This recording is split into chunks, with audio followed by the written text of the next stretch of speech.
मेरा हाथ सेना में ब्लास्ट हो गया। ब्लास्ट होने के बाद वहाँ के जो प्रोसेस हुए उसे IMB बोलते हैं, इनवैलिड मेडिकल कर दिया मेरा, और मुझे घर भेज दिया गया। और वहाँ पर अक्सर ऐसा हो जाता है, कई ऐसे केस हैं, लेकिन वो पुराने फौजी थे, उनको पेंशन लागू था, मेडिकल फैसिलिटी लागू था, उनकी सारी सुविधाएं लागू थी, लेकिन अग्निवीरों के लिए कुछ नहीं। अग्निवीर में समस्या देश को है, देश के सैनिकों को है। अग्निवीर उसी प्रकार से जैसे मंगल पांडे को मांस नहीं पसंद था, हम नौजवानों को, हम सैनिकों को अग्निवीर नहीं पसंद है। उन्होंने मांस अस्वीकार कर दिया था, हम अग्निवीर अस्वीकार करते हैं। इस वक्त मेरे साथ अमरनाथ जायसवाल मौजूद हैं। इन्होंने वोटर अधिकार यात्रा के दौरान राहुल गांधी जी से मुलाकात की। ये अग्निवीर रह चुके हैं। 1 साल 6 महीने इन्होंने नौकरी की। इसके बाद इनके साथ एक दुर्घटना हो गई और इनको नौकरी छोड़कर वापस आना पड़ा। इन्होंने जब राहुल जी से मुलाकात की उसके बाद ये बताया कि अग्निवीर योजना कितनी घातक है और देश के लिए कितनी खतरनाक साबित हो सकती है। इसके बारे में इन्होंने राहुल जी से जो है वो बताया, बातचीत की, राहुल जी से मुलाकात भी हुई। ये बताइए कि आप राहुल जी से कैसे मिले और आपने अग्निवीर की जो ये नौकरी है इसको आपने क्यों छोड़ा? अग्निवीर की नौकरी हमने नहीं छोड़ा है जी।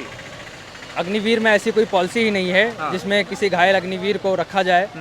मेरे साथ कई और 30 साथी ऐसे हैं जिनका पैर फ्रैक्चर हो गया, बुखार आ गया ट्रेनिंग के समय में, उन्हें 90 दिन ट्रेनिंग कराकर और लीव में भेज दिया गया। और वो क्या नाम है, उनका पूरा ऐसा सिस्टम बना रखा है कि अगर आप कुछ ऐसे 30 दिन या 40 दिन अगर आप एब्सेंट रहते हैं तो आपको सेना में नहीं रखा जाए। आपके साथ क्या हुआ था, पूरा विस्तार से बताएं। मेरा हाथ सेना में ब्लास्ट हो गया और ब्लास्ट होने के बाद वहाँ के जो प्रोसेस हुए उसे IMB बोलते हैं, इनवैलिड मेडिकल कर दिया मेरा, और मुझे घर भेज दिया गया। कैसे कैसे, जिससे अभी आपने भी राहुल जी के सामने बोला, आप थोड़ा विस्तार से बताएं क्या कर रहे थे, कैसा हुआ था और कैसे आपके जो हाथ की जो है वो फ्रैक्चर हो गया? पोखरण फील्ड फायरिंग रेंज में हम लोग ड्यूटी कर रहे थे, अपनी ट्रेनिंग कर रहे थे जी।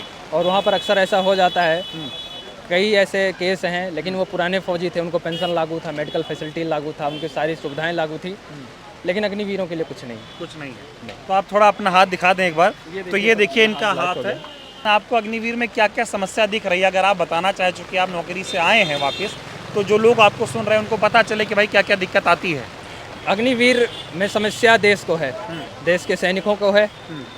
और अग्निवीर कोई ऐसा सिस्टम ही नहीं है, कोई योजना ही नहीं है जिसकी कोई तारीफ की जाए, जिस पर कोई बात की जाए। अग्निवीर उसी प्रकार से जैसे मंगल पांडे को मांस नहीं पसंद था, हम नौजवानों को, हम सैनिकों को अग्निवीर नहीं पसंद है। उन्होंने मांस अस्वीकार कर दिया था, हम अग्निवीर अस्वीकार करते हैं। आप अयोध्या से हैं और आपने श्री राम का जिक्र भी किया, वो क्या किस्सा है, थोड़ा बताएं। मर्यादा पुरुषोत्तम भगवान श्री राम के अयोध्या निवासी, ये लाइन मुझे कहना चाहिए, मैं नहीं कह पाया उस समय, मैं उस समय भीड़ में थोड़ा सा नहीं कन्फर्ट कह पाया, क्योंकि अयोध्यावासी राम को अपना भाई मानते हैं और जब तक अयोध्यावासी तभी खुश रहते हैं और राम तभी खुश रहते हैं जब अयोध्यावासी खुश रहते हैं। उन्होंने अयोध्यावासियों के लिए अपनी अयोध्या छोड़ दी और आज अयोध्यावासी घर बेघर हो चुके हैं, उनकी ज़मीनें सरकार ने हड़प कर पूंजीपतियों के नाम कर दिया। मैं ऐसे हज़ारों किसानों को जानता हूँ और खड़ा कर सकता हूँ अयोध्या में, जो बेघर हो गए हैं, बेज़मीन हो गए हैं, आज उनके पास ज़मीन के नाम पर कुछ नहीं बचा। मैं कैसे मान लूँ मेरा राम अयोध्या में होगा? वो तो अपने भक्तों के साथ रहते हैं और उनके भक्त नाराज। क्या लगता है कि अग्निवीर योजना को लेकर जिस तरह से राहुल गांधी जी गंभीर हैं और वो कह रहे हैं कि ये योजना वापस होनी चाहिए और आर्मी में जैसे पहले बहाली होती थी, बिल्कुल सही कह रहे हैं और होना चाहिए, क्योंकि देश की सैनिकों के असुरक्षित रहेंगे तो देश की सुरक्षा नहीं हो पाएगी। एक मोराललेस सिपाही कभी देश की सेवा नहीं कर सकता। Thank you. नहीं, एक चीज़ और बताएं आप कि अभी जब आपने राहुल जी से मुलाकात हुई तो उनसे आपने क्या बातचीत की, क्या बताया? हमने इतना ही बताया कि सर अग्निवीर सही नहीं है, आप इसे हटा दें। तो उन्होंने कहा सरकार बनते ही हटा देंगे। सरकार बनते ही हटाएंगे। आपको नहीं लगता कि देश के प्रधानमंत्री को भी अग्निवीर योजना को लेकर इतना ही गंभीर होना चाहिए? सरकार के सलाहकारों को एक बार सोचना चाहिए कि सेना छेड़ने की चीज़ नहीं है।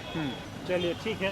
तो ये जो है अग्निवीर हैं और इन्होंने राहुल गांधी जी से मुलाकात की और ये बताया कि किस तरह से जब ये जो है सेवा दे रहे थे अग्निवीर के तौर पर, उस टाइम जो है ब्लास्ट हुआ इनके हाथ में और इनके हाथ की ये वाली जो उंगली है जो मैं आपको दिखा रहा हूँ, वो उंगली अब नहीं रही और हाथ की जितनी नस है इनकी वो कहीं ना कहीं धीमी पड़ गई है और हाथ इनका कम काम करता है। उसके बाद ना इनको कोई पेंशन मिली, नौकरी से भी इनको जो है वो बाहर कर दिया गया। तो आप अंदाज़ा लगाइए कि अगर आप देश की सेवा कर रहे हैं और अग्निवीर हैं तो आपको बदले में कुछ मिल नहीं रहा है, तो ये कहीं ना कहीं बड़ी दिक्कत की बात है। और ये अयोध्या से चलकर यहाँ पहुँचे थे, राहुल गांधी जी से मुलाकात की और राहुल जी लगातार अग्निवीर योजना के खिलाफ हैं। और वैसा ही जो है जो अग्निवीर मेरे साथ मौजूद थे, इन्होंने बताया कि अग्निवीर योजना में क्या क्या समस्या है।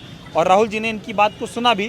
तो आप लोग भी इस वीडियो को देखिए और ये अंदाज़ा लगाइए और ये तय कीजिए कि अग्निवीर योजना कितनी खतरनाक है और देश की सेना को कहीं ना कहीं कमज़ोर करने की ये कोशिश हो रही है। इस योजना को जितना गंभीर राहुल गांधी जी ले रहे हैं, उम्मीद करते हैं कि इस योजना को उतनी ही गंभीरता से मोदी जी को भी लेना चाहिए और इसको वापस करना चाहिए।